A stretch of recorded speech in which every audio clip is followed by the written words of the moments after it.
সুপ্রিয় দর্শক মণ্ডলী, হাতিল আজকের সংবাদপত্রে আপনাদের সবাইকে স্বাগত জানাচ্ছি। দর্শক মণ্ডলী, আমাদের সঙ্গে রয়েছেন প্রফেসর শামীম রেজা। শামীম, স্বাগত আপনাকে।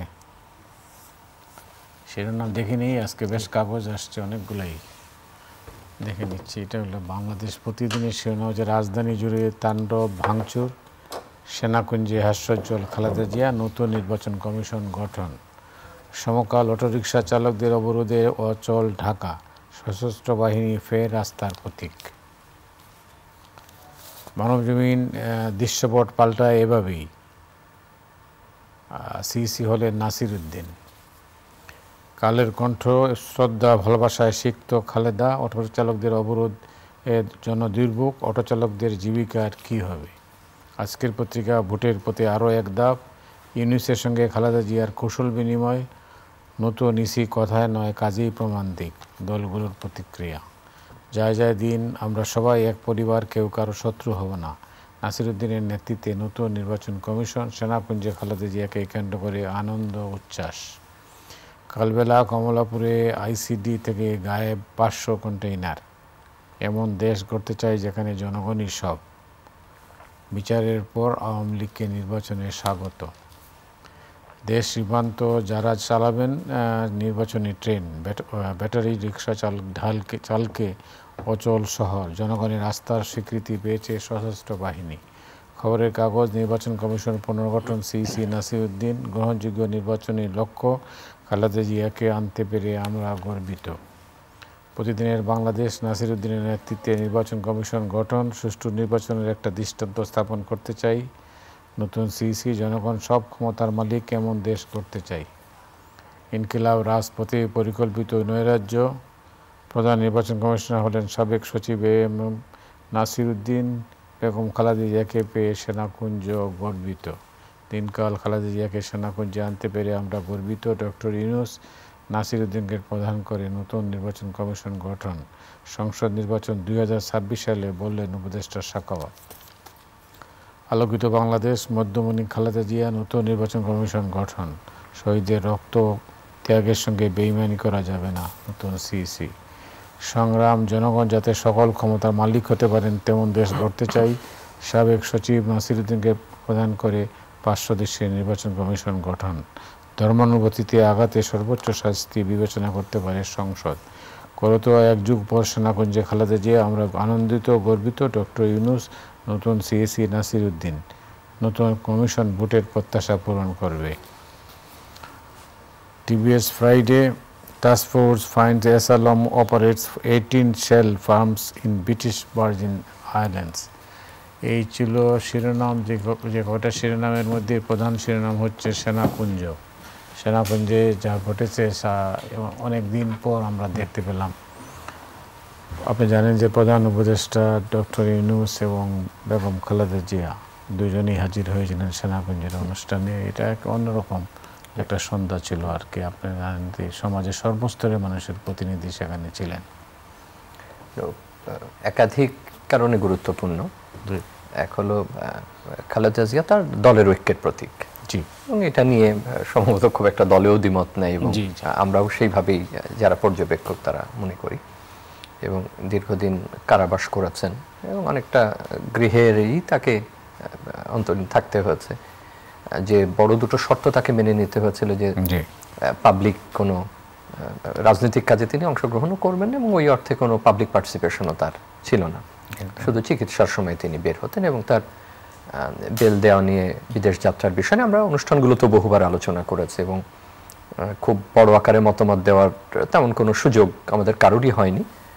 আমাদের আলোচনা ওইটুকুতেই সীমাবদ্ধ থাকতো যে আইনি এবং নির্বাহী ক্ষমতায় যতটুকু সম্ভব এবং তার অবস্থান বিবেচনায় কিছু করা যায় কিনা। আমার মনে হয় না যে এর বাইরে আর আমরা তেমন কোনো কথা বলতে পারতাম।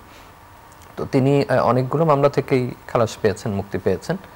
তো সেটার প্রথম হলো যে তিনি বিদেশে যাওয়ার একটা প্রস্তুতি নিচ্ছেন চিকিৎসার, কিন্তু তার থেকে বড় ঘটনা আজকের, যে বিশেষ তাৎপর্যপূর্ণ, যে উনি সশস্ত্র বাহিনী দিবসের অনুষ্ঠানে যোগ দিয়েছেন।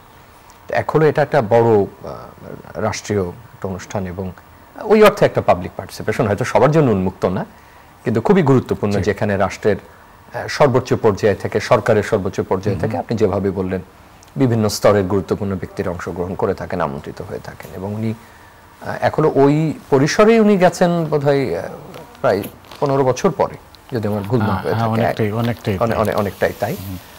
আর উনি তো এই ধরনের অনুষ্ঠানে 18-র পর থেকে আর এই ধরনের অনুষ্ঠান কেন, কোনো বড় অনুষ্ঠানে তার যাওয়ার সুযোগ হয়নি। তো যে কারণে তাৎপর্যপূর্ণ, সেটা দলের দিক থেকে এটা অত্যন্ত প্রেরণাদায়ী, কারণ তার যারা অনুসারী বা তার দল যারা করেন, তারা দেখছেন যে একটি রাষ্ট্র গুরুত্বপূর্ণ অনুষ্ঠানে তার অসুস্থতা সত্ত্বেও তার উপস্থিতি একটা খুব বড় বিষয় তাদের জন্য। আর দ্বিতীয় হলে এখন আমরা যে ট্রানজিশনে আছি বা আমরা যে অন্তর্বর্তী পরিস্থিতির মধ্যে আছি, সেখানে আমরা বেশ অনেকদিন ধরে লক্ষ্য করছি যে এই সরকারের যে কর্মসূচি বা এই সরকারের যে সংস্কার এজেন্ডা, তার সবকিছুতে সবসময় যে রাজনৈতিক দলগুলোর সঙ্গে পুরোপুরি মিলছে তা নয়। এটা অস্বাভাবিক কিছু না। রাজনৈতিক দলগুলো তাদের খুব স্বাভাবিকভাবেই তাদের কিছু আলাদা কর্মসূচি থাকে, নির্বাচন ভিত্তিক, কর্মসূচি ভিত্তিক, মাঠ ভিত্তিক। সেটা সবসময় যে ইমিডিয়েট সংস্কারের সঙ্গে যাবে তা না। কিন্তু আমাদের অনেক দিন ধরে মনে হচ্ছিল যে একটা শীতল অবস্থা কোনো ইস্যুজে রয়েছে। তো আজকে তার উপস্থিতি একটা বড়, আমি মনে করি যে একটা আইস ব্রেকিং এর মতো কাজ করেছে, যে যেখানে এর আগেও যে তারা আলোচনা করছেন না দলের লোকেরা তা নয়, কিন্তু এরকম সর্বোচ্চ পর্যায়ের সবচেয়ে গুরুত্বপূর্ণ ব্যক্তি তিনি এরকম একটা রাষ্ট্রীয় অনুষ্ঠানে উপস্থিত হচ্ছেন, যিনি কিছুদিন আগেও অনেকটা আসামি এবং শাস্তি ভোগ করছিলেন। তো তিনি সেখানে গেছেন, আমাদের মাননীয় প্রধান উপদেষ্টার সঙ্গে তার কথা হচ্ছে এবং অত্যন্ত আন্তরিক পর্যায়ে তিনি তাকে দুজনেই কিন্তু আসামি ছিলেন এবং দুজনে কুশল বিনিময় শুধু না, পরস্পরের প্রশংসা করেছেন। এটা একটা দিক। সেটা আমি মনে করি যে এই সরকারেরও রাজনৈতিক দল, বিশেষ করে বিএনপির মতো বৃহৎ দলের সঙ্গে তাদের তো কাজ করতে হচ্ছে, তাদের মত নিতে হচ্ছে, তাদের সঙ্গে চলতে হচ্ছে, এবং সেটার ক্ষেত্রে আমি মনে করি যে একটা বড় এটা অগ্রগতি। আর দ্বিতীয় হলো যে আমাদের এই সংস্কার আন্দোলনের যারা সমন্বয়ক ছিলেন, শিক্ষার্থী নেতৃবৃন্দ বা তরুণ নেতৃবৃন্দ, তারা কুশল বিনিময় করেছেন। আমি মনে করি যে এটা অত্যন্ত একটা, এই সৌজন্য বিনিময়টা এমনি আমরা অনেকদিন থেকেই এই কথাগুলো বলে আসি যে দুটো প্রজন্ম, সেই প্রজন্ম, দেখুন খালেদা জিয়া যখন আন্দোলন করেছেন বা তার সহযোদ্ধারা, সেই সময়কালে আপনি আমি আমরা হয়তো স্মরণ করতে পারবো, কিন্তু এই 24-এর অভ্যুত্থান যারা করলেন তারা বয়সের কারণে ওই অভিজ্ঞতা তো তাদের হয়নি, বা সেটা প্রত্যক্ষ করবার অভিজ্ঞতা হয়নি, তারা হয়তো শুনেছেন, জেনেছেন। সুতরাং সেই সময়কালের জন্য তার ভূমিকা অত্যন্ত গুরুত্বপূর্ণ গণতান্ত্রিক আন্দোলনে এবং অপশাসনের বিরুদ্ধে। তো দুই প্রজন্ম, এবং বিশেষ করে তারা যখন কুশল বিনিময় করছেন, এবং একজন নেতৃস্থানীয় আমাদের তরুণ নেতা তিনি তার পোস্টে বলেছেন এমন যে তিনি প্রাণিত হয়েছেন যে তার পূর্বের যে গুরুত্বপূর্ণ ভূমিকা গণতান্ত্রিক আন্দোলনে, সেটা তাকে প্রাণিত করে, এবং তিনি সেটা আনন্দ পেয়েছেন যে তার সঙ্গে কুশল বিনিময় করতে পেরে। আমি এটাকেও খুব গুরুত্বপূর্ণ মনে করি যে আমাদের উপদেষ্টা নাহিদ ছিলেন, আরেকজন উপদেষ্টা ছিলেন যাদের চিনতে পেরেছে, হাসনাত ছিলেন, তারা সবাই একজন জ্যেষ্ঠ নেতা হিসেবে তার সঙ্গে আলাপচারিতা করেছেন এবং কুশল বিনিময় করেছেন। তো আমি মনে হয় যে ওই দুটো, একটা হলো এটা একটা রাজনীতির দিক থেকেও বা আমাদের সংস্কার এই সরকারের দিক থেকেও ভালো যে তার একটা ঘনিষ্ঠ হতে পারলেন, সামনাসামনি হতে পারলেন। উনার এই পাবলিক অ্যাপিয়ারেন্স অত্যন্ত গুরুত্বপূর্ণ তার দলের জন্য, তার অনুসারীদের জন্য, এবং তার কর্মসূচি নির্ধারণের ক্ষেত্রেও সেটা, এবং বৃহত্তর যে বিশিষ্ট জনদের সঙ্গে তার সরাসরি যে আজকে দেখার সুযোগ হলো, শুধু রাজনৈতিক নেতৃবৃন্দ না, সশস্ত্র বাহিনী সহ সরকারের নীতি নির্ধারক এবং আপনাদের মতো যারা সাংবাদিক বা তথ্য যোগাযোগ নিয়ে কাজ করেন, অর্থাৎ সব স্তরের গুরুত্বপূর্ণ ব্যক্তিদের। তো আমার মনে হয় যে অনেক দিনের মধ্যে এটা একটা বড় ঘটনা। অনেক ধন্যবাদ আপনাকে। আপনি জানেন যে নতুন নির্বাচন কমিশন গঠন হয়েছে অনেক দিন পর, মাঝখানে অবশ্য একটা বিরতি ছিল। তো নতুন নির্বাচন কমিশন গঠন হয়েছে সাবেক সচিব MM নাসির উদ্দিন সাহেবের নেতৃত্বে। তিনি আবার সংবাদ মাধ্যমকে বলেছেন যে ভোটের অধিকার ফিরিয়ে আনাই হচ্ছে তার মূল লক্ষ্য। আপনি কিভাবে দেখছেন? দুটো, একটা হলো যে সব নির্বাচন কমিশনারই কিন্তু একই কথা বলে। আপনি যদি পুরনো মর্গে বা আর্কাইভিকের সংবাদপত্র আনেন, প্রত্যেকেই নির্বাচিত হবার পরে একই বক্তব্যই দেন। তার মানে এই না যে তিনি এটার প্রতিশ্রুতি দিচ্ছেন না। আমি এই জন্য স্মরণ করিয়ে দিচ্ছি যে যারা পেরেছেন বা পারেননি কিংবা পারার সুযোগ ছিল সেই সুযোগ ব্যবহার করেনি, তারাও একই বক্তব্য দিয়েছেন।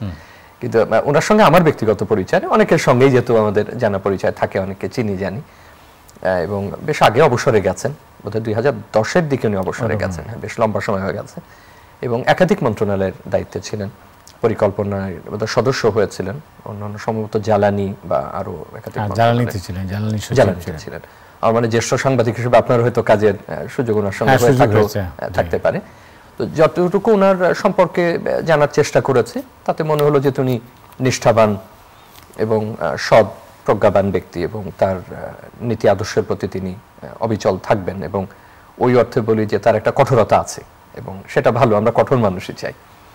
আর দ্বিতীয় হলো যে যতটুকু জানা গেছে যে বিএনপি যে দুটো নাম প্রস্তাব করেছিল তার মধ্যে ওনার নামটা আছে।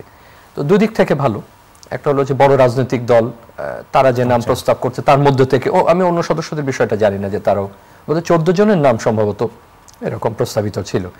তো এটা ভালো যে তাদের প্রস্তাবিত নামের মধ্যে থেকে যদি কেউ দায়িত্ব পান তো সেটা অধিক সুবিধা দেয়। সুবিধা কিন্তু ওই অর্থে সুবিধা বলছি না, যে গ্রহণযোগ্যতার ক্ষেত্রে, কাজ করবার ক্ষেত্রে না, মানুষ হিসেবে তিনি অসাধারণ, এবং আমি তাকে ব্যক্তিগতভাবে চিনি, তো সেক্ষেত্রে আপনার মূল্যায়নও গ্রহণ করছি। এবং আমি যেটা আমার সঙ্গে পরিচয় নেই ভাবে আমি ওর অভিজ্ঞতার উপরে জোর দিচ্ছি, যে উনি গুরুত্বপূর্ণ মন্ত্রণালয়ে ছিলেন, পরিকল্পনার ধারণা আছে, এবং অনেক আগে উনি অবসরে গেছেন, এবং এর মধ্যে উনি আমার জানা মতে রাজনীতি সংশ্লিষ্টতা বা রকম কোনো কিছুর সঙ্গে তিনি যুক্ত হননি। অতএব একজন, আমি যদি বলি যে পেশাদার সরকারি কর্মকর্তা হিসাবে, সাবেক সচিব হিসাবে তার যে প্রশাসনিক অভিজ্ঞতা, নির্বাচন কমিশনে তো আসলে দুটো জিনিসের প্রয়োজন, একটা হলো তিনি কতটা ব্যবস্থাপনার ক্ষেত্রে দক্ষতা দেখাচ্ছেন, আর সবচেয়ে বড় কথা তার আন্তরিকতা এবং তার প্রতিশ্রুতিটা কতখানি বাস্তবায়ন করতে পারছেন। প্রতিদিন এমন ছোট ছোট মুহূর্তগুলো তৈরি করে জীবনের গল্প। Hatil, live and relieve.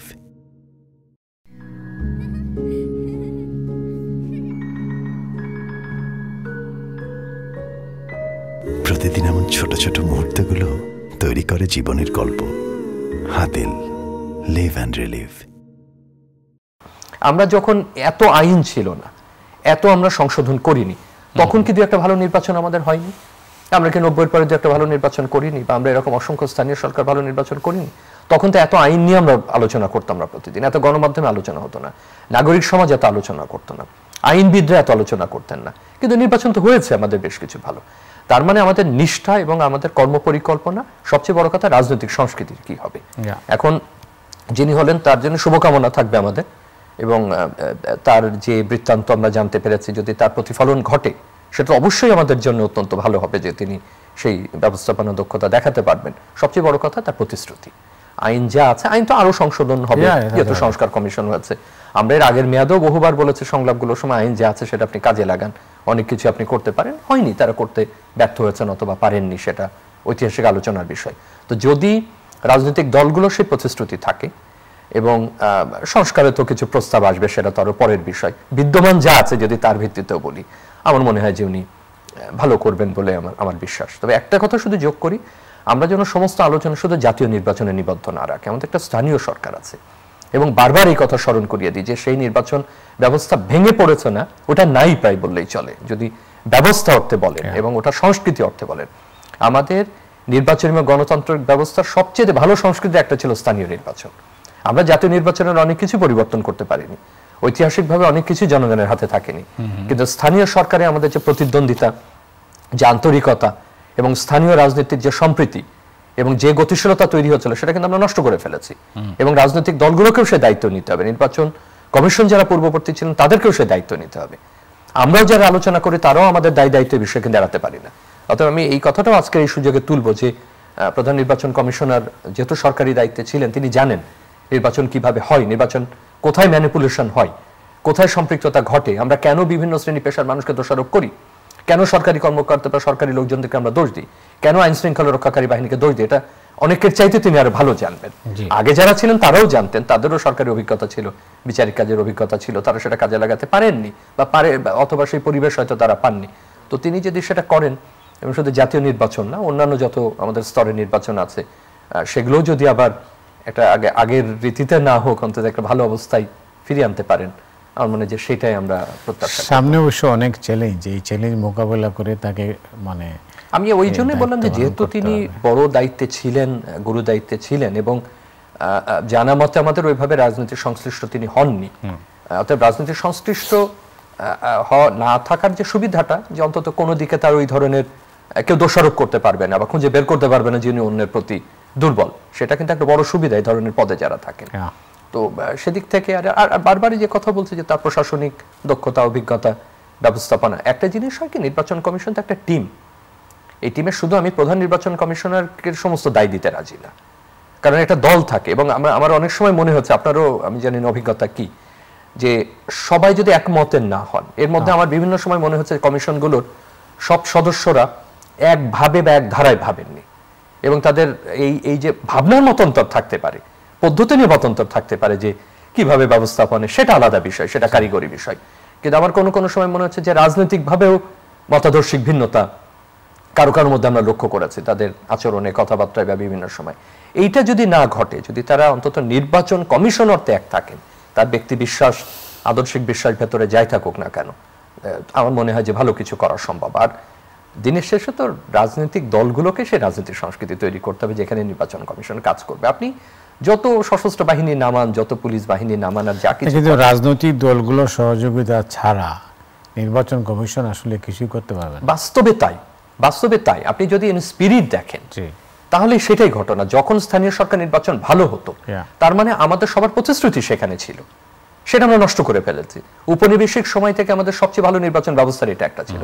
আমি তো বলছি যে জাতীয় নির্বাচন কেউ যদি বলে কোনোটা ভালো হয়নি, আমি একমত না। ত্রুটি আছে, ফ্লজ অবশ্যই আছে, হয়তো 5%, 10% ত্রুটি সেখানে আছে, কিন্তু আমরা তো একাধিক ভালো নির্বাচন দেখেছি। সেটাও কিন্তু রাজনৈতিক ব্যবস্থার কারণে। হয়তো বিতর্ক উঠতে পারে যে সেটা কি তত্ত্বাবধায়কের মতো ব্যবস্থা থাকার কারণে হয়েছে নাকি রাজনৈতিক ব্যবস্থা আছে, সেই আলোচনা আমি যাচ্ছি না, কিন্তু আমরা তো করতে সক্ষম হয়েছি। এবং সেখানে শুধু নির্বাচন কমিশন ফ্যাসিলিটেট করেছে, তারা সে ব্যবস্থাপনা করেছে, তারা সে আয়োজনটা করেছে। রাজনৈতিক দলগুলোকে একটা সিদ্ধান্তে তখন আসতে হয়েছে। প্রধান রাজনৈতিক দলগুলো যখন সেই সিদ্ধান্তে এসেছে, তখন ভালো নির্বাচন হয়েছে। ওখানে এখনো আপনার সাথে আমি পুরোপুরি একমত, কিন্তু যে জিনিসটা হয় যে আমরা তো এই বিতর্কের বাইরে যেতে পারছি না, যে আমরা কি একটা অর্গানিক প্রক্রিয়ায় রাজনৈতিক দলগুলো রাজনৈতিক সংস্কৃতি তৈরি করবে, সেখানে নির্বাচন কমিশন ভূমিকা পালন করবেন, নাকি আমরা কাঠামোগতভাবে যাব। যেহেতু আমরা ব্যর্থ হয়েছি বারবার ওই পরিবেশ তৈরিতে, সুতরাং কাঠামোর উপরেই আমাদের বেশি জোর দিতে হয়। কিন্তু আমি নিজেও একজন কাঠামোবাদীর মতো কথা বলে আমি জানি যে এই আলোচনার সীমাবদ্ধতা আছে, যে শুধু কাঠামো, শুধু নিয়ম, শুধু কঠোরতা, শুধু আইন দিয়ে আপনি নির্বাচন কমিশন চালাতে পারবেন না। আপনি নিশ্চয়ই জানেন যে ডক্টর বদিউল আলম মজুমদারের নেতৃত্বে যে নির্বাচনী ব্যবস্থা সংস্কারের যে কমিশন কাজ করছে, তাতে তারা এই সমস্ত বিষয়গুলো নিয়ে আলোচনা করছেন, আমি যতটুকু শুনেছি। নিশ্চয়ই। এবং দেখেন এর আগেও যখন গত সরকার এই সংস্কার করলেন, তারা কিন্তু পুরো আইনটা করলেন না, আইনটা অর্ধেক হলো, আংশিক হলো। তখনই ছিল যে দেখেন এমন একটা আইন হবে যেটা নির্বাচনী আইনও হবে, নির্বাচন কমিশনের আইন হবে সামগ্রিকভাবে। এটা এখন যেটা আছে সেটা একটা খণ্ডিত আকারে হলো। তো সেই অবস্থায় আপনি বদিউল আলম মজুমদারের কথা, তাকে আমরা দীর্ঘদিন ধরে জানি, এটা নিয়ে কাজ করেন, এবং কমিশনের কাজ নিয়ে আমাদের জানবার কথা না, যতটুকু বুঝতে পারি যে খুব গুরুত্ব দিয়ে তারা কাজ করছেন। এবং ওই যে ঘাটতিটা, যেটা আমরা বারবারই বলেছি যে এরকম দুটো কেন, অতএব একটা সমন্বিত যেটা নির্বাচন কমিশনকেও একটা আধুনিক যুগোপযোগী করবে এবং একই সঙ্গে নির্বাচনী ব্যবস্থাকেও সময়োপযোগী করতে পারবে। আমার বিষয় যে তারা ভালো কাজ করছেন এবং তারাও একটা ভালো সুপারিশ নিয়ে আমার মনে হয় যে হাজির হবেন। অনেক ধন্যবাদ। আপনি জানেন যে কথায় কথায় কিন্তু এই আমাদের প্রিয় রাজধানী ঢাকা একদম অচল হয়ে যাচ্ছে প্রতিদিনই। এটা নৈরাজ্যকর পরিস্থিতি তৈরি হচ্ছে। এই প্রতিদিন এইটার কারণটা কি? কি কারণে এই পরিস্থিতি তৈরি? আর মানে যে এমন কোন নাগরিক না যেটা নিয়ে ভাবছেন না। হ্যাঁ, তাই তো। এবং এটা একটা উভয় সংকটের মধ্যে আমরা পড়েছি, কারণ এই সরকার কাছে আমরা একটা নমনীয়তা প্রত্যাশা করছি। ইন্টারিম সরকার, আমাদের প্রত্যাশার কোনো শেষ নেই, আমরা সবকিছু তার কাছে চাইছি, আবার অ্যাকশনও চাইছি। হ্যাঁ, সে শক্তিও প্রয়োগ করতে পারছে না, বাস্তবতাটা মানতে হবে। এখন যদি তিনি লাঠিচার্জ করতে বলে সরকার, এখন যদি তাদের শক্তি প্রয়োগে সরাতে বলে, আমরা সবাই হই হই করে উঠবো যে তারা তো ভাই দাবি নিয়ে আসছে, আপনি তাদেরকে শক্তি প্রয়োগ করছেন কেন? যে ঘটনা প্রতিদিন ঘটছে, দেখেন উচ্চ শিক্ষা প্রতিষ্ঠানের শিক্ষার্থীরা তাদের দাবিতে সড়ক অবরোধ করছেন, জায়গা অবরোধ করছেন। পুরো এটা নতুন আরো উচ্চ মাধ্যমিকের শিক্ষার্থীরা জনদুর্ভোগ তৈরি করছেন, রিক্সা চালকরা জনদুর্ভোগ তৈরি করছেন, অটো রিক্সা চালকরা জনদুর্ভোগ করছেন, যার যখন মনে হচ্ছে, এবং চমৎকার কৌশলগত জায়গা বেছে নিচ্ছেন। আজকে যে ঘটনাটা ঘটেছে আপনি যদি দেখেন, আপনি যেভাবে মহাখালীর রেল যোগাযোগ অবরোধ করেছেন, তাতে পুরো দেশ ঢাকা থেকে বিচ্ছিন্ন হয়ে গেছে রেলপথে, পুরো শহর অলমোস্ট কোলাপস করে গেছে। এখন যদি আপনি বলেন যে তাদেরকে দাবি নেই, অবশ্যই তাদের দাবি আছে। আমি বলছি না যে গার্মেন্টস কর্মীদের দাবি নেই, সে দাবির ন্যায্যতা নেই, এটা মোটেই বলবো না, অবশ্যই দাবির ন্যায্যতা আছে। এদেরও দাবির ন্যায্যতা আছে, শিক্ষার্থীদের দাবির ন্যায্যতা আছে। বিভিন্ন সময় একটা অব্যবস্থাপনার মধ্যে দিয়ে আমরা কলেজগুলোকে কার সাথে দিচ্ছি, কিভাবে দিচ্ছি, কি ব্যবস্থায়, সে আলোচনা বছরের পর বছর আমরা করেছি, আমাদের সাথে কেউ আলোচনা করেননি। আমরা কিছু লোকের সামনে মাইক ধরি, কিছু লোককে স্পেস দিই, কিছু লোকের সাক্ষাৎকার নিই, এবং একটা পরিবহনে তাদেরকে আর আমরা খুঁজে পাই না, তাদেরকে আমরা প্রণিধান মনে করি। তারা যা বলেন সেই অনুযায়ী নির্ধারিত হয়ে থাকে। তারা বৃহত্তর জনগোষ্ঠী অংশীজনের সঙ্গে তারা আলোচনা করেন না, যার প্রভাব পড়ছে শিক্ষাঙ্গনে। একই রকমভাবে এখানে কি আলোচনা হয়েছে, কার সাথে আলোচনা হয়েছে, কে অনুমতি দিয়েছে, সেটা জনদুর্ভোগের তোয়াক্কা কেউ করে না। এখন দাবি এক বিষয়, যদি দাবির কথা আপনি তোলেন তাহলে সেই দাবির ব্যাপারে এর আগের অনুষ্ঠানে কিন্তু আমরা বলেছি যে আমাদের দায়িত্বপ্রাপ্ত উপদেষ্টা যারা আছেন দাবিগুলো নিয়ে তারা কেন আলোচনা করছেন না আগে থেকে। আমরা যারা দাবি এখানে জানাচ্ছেন তাদেরকে কি আমরা চিনি না? আমরা তো তাদেরকে চিনি। তাদের সঙ্গে আলোচনাগুলো আগে থেকে কেন হচ্ছে না? এবং যে তথ্যগুলো আমাদের কাছে থাকবার কথা, এজেন্সিগুলোর যে তথ্য আমাদেরকে দেওয়ার কথা, আবার সেই এজেন্সির প্রসঙ্গে আসতে হবে। এজেন্সির কাজ কি কেবলমাত্র সরকার একটা রাজনৈতিক দলকে টিকিয়ে রাখা, একটা রাজনৈতিক দলের এজেন্ডা বাস্তবায়ন করে, যেটা আমরা গত 1-1.5 দশকে দেখেছি। তারা জনদুর্ভোগ যাতে তৈরি না হয়, জননিরাপত্তা বিঘ্নিত না হয়, এটা কিন্তু এজেন্সির কনসেপ্টের মধ্যেই নাই। সেই আমি যদি স্পষ্ট করি বিষয়টা, আমি নির্দিষ্টভাবে কাউকে নির্দেশ করছি না, কিন্তু জনদুর্ভোগ হবার আগে যারা সংগঠিত হচ্ছেন তার কি কি কনসিকোয়েন্সেস হতে পারে, যারা এই দাবিগুলো করছেন সেই দাবিগুলোকে মাঠ পর্যায়ে আমরা জানতে পারছি না। দাবিগুলো জানার অর্থ কিন্তু এই না যে শক্তি প্রয়োগ করা, কাউকে গ্রেপ্তার করা। এটার অর্থ হলো যে সেটা সরকারের জানা এবং সরকার সেই অনুযায়ী ব্যবস্থা গ্রহণ করবেন, তাদের সঙ্গে আলোচনা করবেন তাদের দাবিটা কি।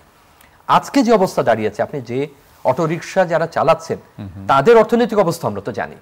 আমরা তো বলছি না যে তারা দরিদ্র মানুষ, তারা অত্যন্ত সাধারণ মানুষ, কিন্তু যে যুক্তিটা তুলে ধরা হচ্ছে যে এইটা তাদেরকে একটা যান্ত্রিক সুবিধা দিচ্ছে। এই যান্ত্রিক সুবিধার কারণে আপনি যদি রাস্তার একটা এরিয়াল ভিউ নেন, আপনি যে কোনো একটা ফুটওভার ব্রিজের উপরে দাঁড়িয়ে যদি দৃশ্যটা দেখেন, আপনার কোনো স্বাভাবিক দৃশ্য মনে হবে না। রাস্তায় সাধারণ পায়ে চালানো রিক্সা রয়েছে, 3-4 ধরনের পায়ে চালানো বাহন রয়েছে, এইটা রহস্যজনক। কোন রিক্সার কোনো মান নেই, কোন রকমের ঝালাই করা একটা রিক্সা, এবং সেটা যে কোনো বিদ্যুতায়িত হয়ে পড়তে পারে, তড়িতায়িত হতে পারে। তার সেখানে কোনো সেফটি মেজার্স নেই, তার কোনো ব্রেক নেই, তার গতি সীমিত করবার কোনো ব্যবস্থা নেই। অত্যন্ত অস্বাভাবিক অবস্থা তৈরি হয়েছে ঢাকা রাস্তায়, এবং এটা কোনো রাজধানী শহরের সড়ক ব্যবস্থাপনা হতে পারে না। বাসগুলো কোনো অবস্থাতে এখন কথা শোনে না, আগের মতো সে রাস্তার মাঝখানে দাঁড়িয়ে যাচ্ছে। একটা শহরের একটা রাস্তায়, রাজধানী শহর যেখানে আমাদের সীমিত সড়ক ব্যবস্থা, সেখানে যদি 4-5 থেকে 8-10 রকম গতির এবং ব্যবস্থার এবং বিভিন্ন ধরনের যান্ত্রিক সুবিধার বাহন চলে, আপনি শহর কিভাবে টিকে রাখবেন, এই রাজধানী কিভাবে টিকে রাখবেন? এবং আপনি যদি দাবির জন্য রাজধানীর একটা সঙ্গে বাকি দেশের আপনি রেল যোগাযোগ বিচ্ছিন্ন করে দিচ্ছেন, সড়ক ঢাকা যখন আটকে যাচ্ছে, বাকি দেশের সঙ্গে সমস্ত ব্যবস্থা বিঘ্নিত হচ্ছে। আমি মনে করি দুটো, যে তাদের সঙ্গে ইমিডিয়েটলি বসা এবং এই তথ্যগুলো সরকারের কাছে থাকার, যে তাদের কার কি দাবি আছে, কোন গোষ্ঠী কি দাবি করছে, সেই দাবিটার জন্য কাদের বসা দরকার, কতটুকু নিরসন করা দরকার।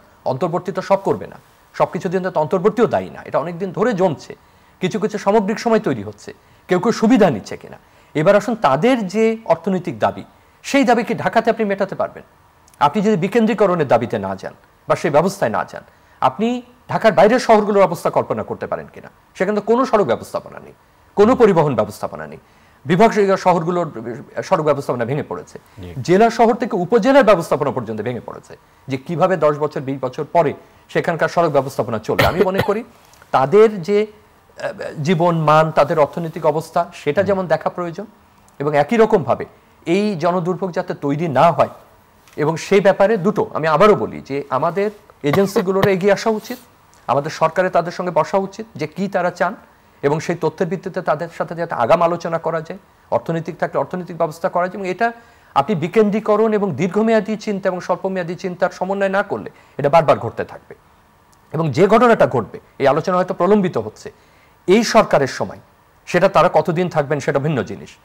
এই যত সংকট জমা হবে, সেই সংকটের একটা বড় বার্ডেনকে বহন করতে হবে পরবর্তী রাজনৈতিক সরকারকে, এবং রাজনৈতিক সরকার কোনোভাবে এত নমনীয় থাকতে পারবে না, তাকে কঠোর হতে হবে, তাকে শক্তি প্রয়োগেরও হয়তো তার প্রয়োজন হতে পারে যে কোনো মুহূর্তের মধ্যে। এবং সেটাই যদি পরিস্থিতি হয়, আমাদের গভর্নেন্স আরো জটিল আকারে ধারণ করবে, এই ব্যবস্থাপনাগুলো আরো কঠোর হবে, এবং এখন যে পরিমাণে জমছে এগুলো, সেগুলোর কিছু নিরসন হবে, কিছু নিরসন হবে না। আমরা হয়তো পিসমিল বেসিসে, অ্যাডহক বেসিসে সেগুলো সমাধান করবার চেষ্টা করব, কিন্তু রাজনৈতিক দলগুলো সংকটে পড়বে। পরবর্তীতে যারাই সরকার গঠন করবেন তারা জটিল সমস্যার মধ্যে পড়বেন, দিনের পর দিন শিক্ষা ক্ষেত্রে, কর্মক্ষেত্রে, ব্যবস্থাপনার ক্ষেত্রে, সড়কের ক্ষেত্রে, বেতনের ক্ষেত্রে, অন্যান্য দাবির ক্ষেত্রে। এ দাবির তো কোনো শেষ নেই। আমি মনে করি যে এর নিরসনের জন্য যে উদ্যোগগুলো গ্রহণ করা দরকার সেটা শুরু করা উচিত। অনেক ধন্যবাদ আপনাকে। আপনাকে অনেক ধন্যবাদ। দর্শক মণ্ডলী, আজ এ পর্যন্তই। আগামীকাল আবার দেখা হবে। শুভরাত্রি।